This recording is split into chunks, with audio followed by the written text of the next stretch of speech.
Assalamualaikum warahmatullahi wabarakatuh dan salam sejahtera. Saya ucapkan kepada doktor dan juga rakan-rakan yang saya kasihi. Saya Afifah Islam bin Muhammad Nawi, nombor metrik di 201910896061. Hari ini saya akan membentangkan mengenai dengan isu moral yang bertajuk penebangan hutan dan pembalakan haram. Kedua-dua tajuk ini adalah perkara yang sama sahaja. Sebagai pengenalan, kita seringkali kedengaran bahawa isu pembalakan haram ini tiada kesudahan dan seolah-olah tiada penyelesaian yang efektif untuk mengekang masalah pembalakan haram di negara kita. Okey, pembalak di Malaysia ini, mana-mana pembalak sahaja, dia hanya memikirkan kepada keuntungan, hanya memikirkan kepada nilai material sahaja. Mereka ingin menguntungkan diri mereka, tapi mereka tidak memikirkan kesan ataupun akibat yang akan berlaku sekiranya aktiviti pembalakan itu dijalankan. Kita pergi kepada ta'rifan hutan. Hutan ialah merangkumi tumbuh-tumbuhan dan pokok-pokok yang tumbuh secara meliar dan bercampur-campur, tidak hanya satu jenis tetapi pelbagai jenis. Dalam hutan ini, pelbagai jenis tumbuhan, pelbagai jenis pokok-pokok yang hidup. Jadi, pokok-pokok tersebutlah yang pembalak ini menebang. Seterusnya ialah takrifan kepada pembalakan haram. Pembalakan haram ialah kegiatan menebang hutan simpan dan hutan tanah kerajaan yang menyalahi undang-undang dan peraturan yang ditetapkan oleh pihak berkuasa kerajaan. Ini bermaksud mana-mana pembalakan yang menjalankan aktiviti pembalakan, dia yang melanggar mana-mana sahaja undang-undang ataupun peraturan yang telah ditetapkan oleh kerajaan, maka mereka diklasifikasikan sebagai pembalakan haram. Jadi, walaupun sekiranya mereka mempunyai lesen, tetapi mereka melanggar salah satu peraturan ataupun undang-undang yang telah ditetapkan, mereka pun juga digelar sebagai pembalakan haram. Okey. Pada dasarnya, aktiviti pembalakan ini adalah tidak beretika dan banyak tidak mengikuti peraturan yang telah ditetapkan. Tetapi dalam isu ini, kita menilai tindakan moral mereka. Jadi, kita akan bawakan beberapa teori moral yang mengatakan perbuatan mereka adalah bermoral dan baik. Moral memberi maksud set tingkah laku yang ditetapkan oleh etika dari segi baik atau buruknya sesuatu perbuatan atau tindakan.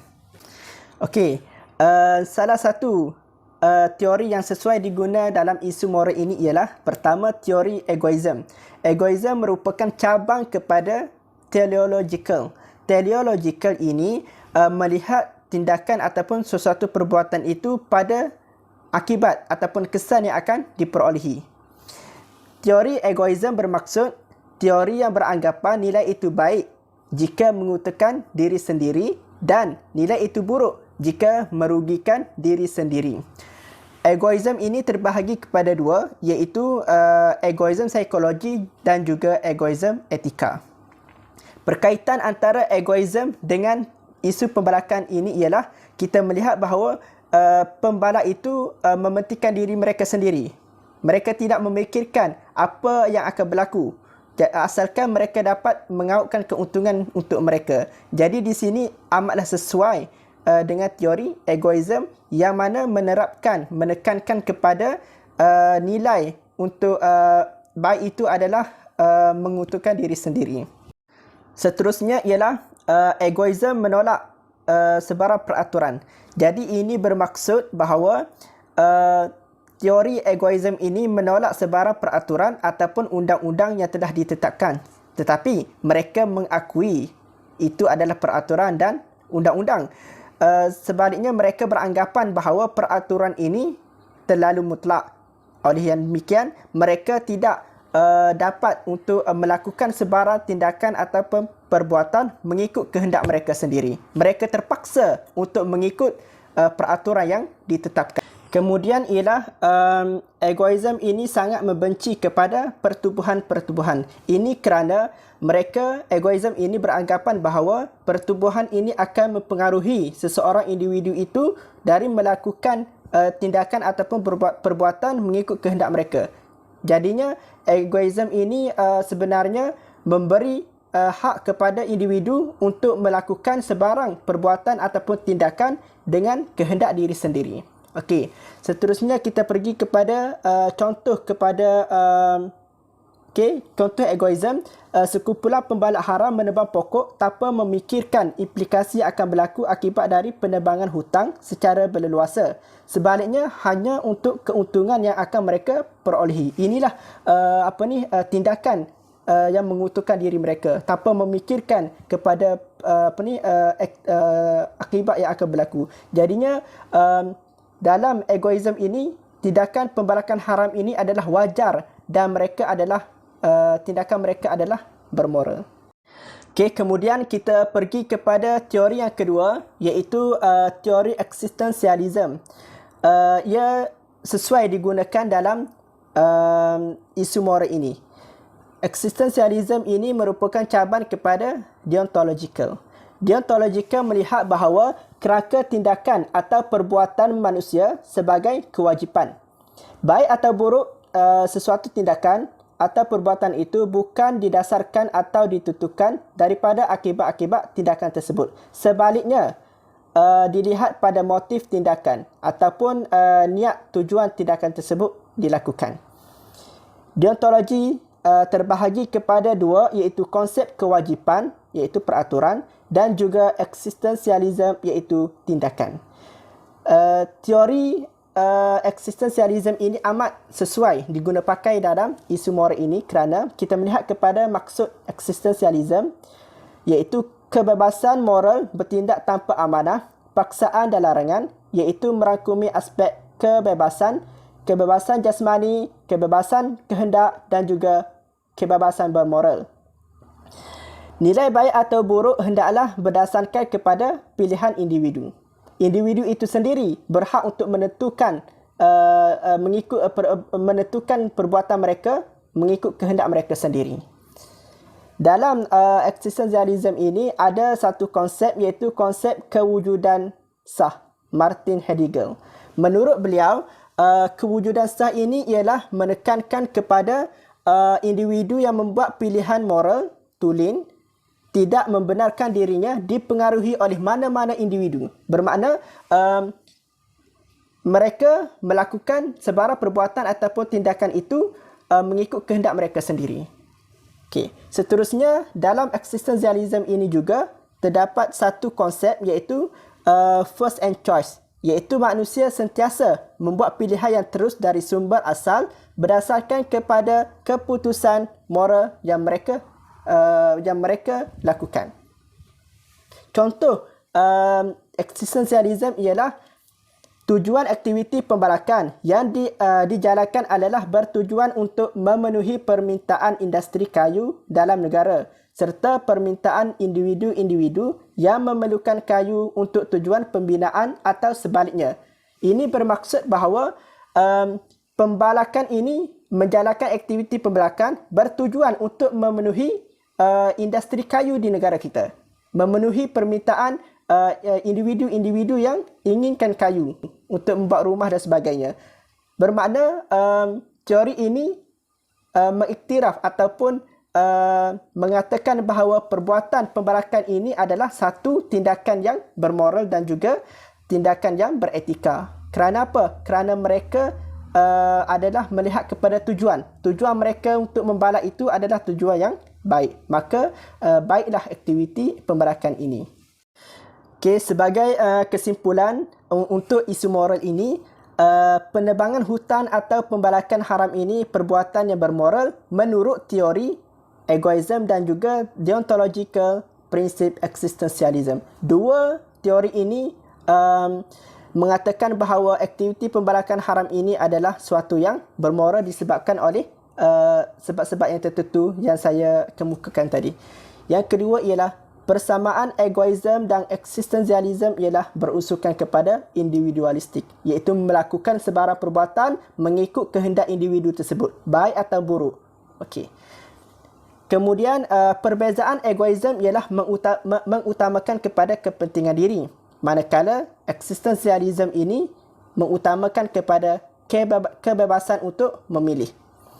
Setiap teori ada kelemahan dan kebaikan serta terdapat banyak kritikan daripada pelbagai tokoh dan juga pihak. Jadi, teori ini hanya membincangkan tindakan pembelakan haram dalam perspektif tindakan moral sahaja. Ia tidak bermakna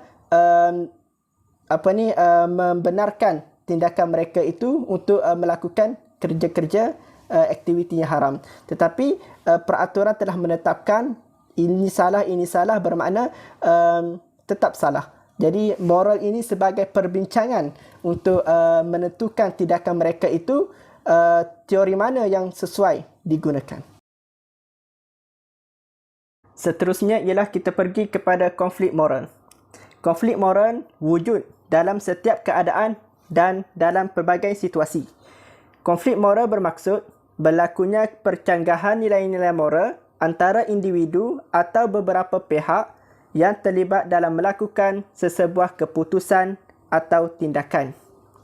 Terdapat beberapa jenis konflik moral. Yang pertama ialah konflik intrapersonal, iaitu terjadi dalam diri seseorang individu tanpa melibatkan orang lain. Yang kedua, konflik interpersonal, iaitu melibatkan percanggahan nilai moral antara dua atau lebih pihak. Yang ketiga, iaitu konflik organisasi. Konflik yang tercetus antara satu organisasi dengan organisasi lain. Dalam situasi pembalakan haram ini, dilihat konflik interpersonal adalah amat sesuai digunakan kerana ia melibatkan konflik antara dua pihak, iaitu pihak pembalak dan juga pihak perhutanan negeri. Seterusnya, kita pergi kepada dilema moral. Dilema moral adalah suatu keadaan apabila individu atau sekumpulan masyarakat menghadapi satu situasi berkonflik di mana terdapat beberapa pilihan dalam membuat sesuatu keputusan moral. Dilema moral boleh dibahagi kepada dua, iaitu hypothetical, situasi berkonflik yang dicipta atau direka, serta yang kedua, dilema jenis kehidupan sebenar, iaitu situasi moral yang benar-benar berlaku dalam kehidupan seseorang individu. Dilema hipotetikal yang boleh dibuat untuk situasi pembalakan haram ini ialah yang mana pihak pembalak tersebut menebang pokok yang telah pun diwartakan dilarang untuk ditebang. Bermakna ia telah melanggar peraturan. Oleh demikian, pihak perhutanan negeri ingin mengeluarkan saman yang mana ia boleh digantung lesen untuk aktiviti pembalakan. Jadi, pihak pembalak tersebut berada dalam dilema sama ada untuk meneruskan aktiviti pembalakan dan lesen digantung, atau pihak pembalak tersebut memberhentikan aktiviti pembalakan dan lesen mereka tidak digantung. Yang terakhir ialah penyelesaian konflik. Analisis moral sistematik. Analisis moral sistematik merupakan kaedah penyelesaian yang membantu seseorang untuk berfikir secara rasional. Bertindak dan berfikir secara rasional adalah tunjang ataupun prinsip kepada analisis moral sistematik.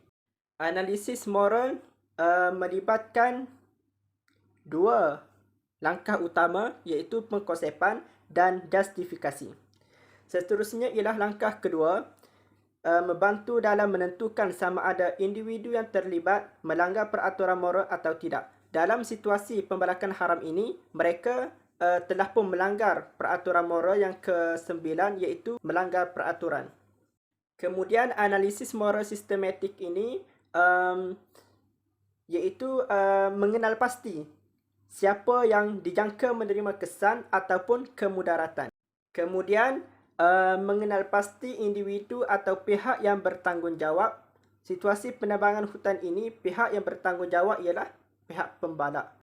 Tindakan yang boleh dijustifikasikan pula ialah bermakna pihak pembalak ini menurut teori deontologi eksistensialisme, bahawa mereka menilai perbuatan ataupun sesuatu tindakan itu bukan pada kesan ataupun akibat. Sebaliknya ia menilai sesuatu itu pada matlamat ataupun motif. Mereka tidak mengetahui apa kesan ataupun kemudaratan, kesan baik ataupun kesan buruk yang akan berlaku sekiranya mereka menjalankan aktiviti pembalakan yang haram itu.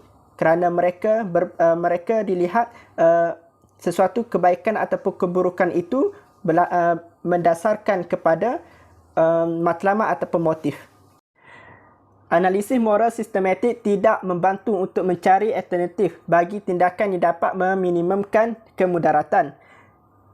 Juga tidak memberi satu jalan penyelesaian yang terbaik, tetapi dapat membantu menilai satu-satu situasi secara keseluruhan, memikirkan tentang tindakan-tindakan tertentu dan dapat mengelakkan kesan yang negatif.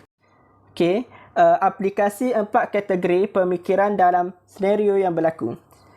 Iaitu tindakan mereka tidak beretika. Oleh yang demikian, kita kena pasti tindakan yang dibenarkan secara beretika, iaitu dengan menurut perintah ataupun peraturan yang telah ditetapkan oleh pihak perhutanan, iaitu tidak menebang sebarang pokok-pokok yang telah diwartakan sebagai pokok dilarang ditebang, dan juga tidak boleh menjalankan aktiviti pembalakan di tempat penapan air. Hal ini sangat beretika apabila kita mengikuti peraturan ini, kerana kita perlu melihat kepada kesan yang akan dihadapi sekiranya kita melanggar peraturan yang telah ditetapkan. Berlakunya banjir, berlakunya tanah runtuh dan sebagainya, banjir lumpur, ia memudaratkan kepada pihak yang berada di sekitar aktiviti yang menjalankan pembalakan tersebut. Pada masa yang sama, mudarat juga berlaku pada hidupan liar, dan kemungkinan mereka akan mencari tempat tinggal di luar-luar, yang mana ia boleh merosak kebun-kebun dan juga halaman rumah kita. Okey, itu sahaja daripada saya. Sekian, terima kasih. Assalamualaikum.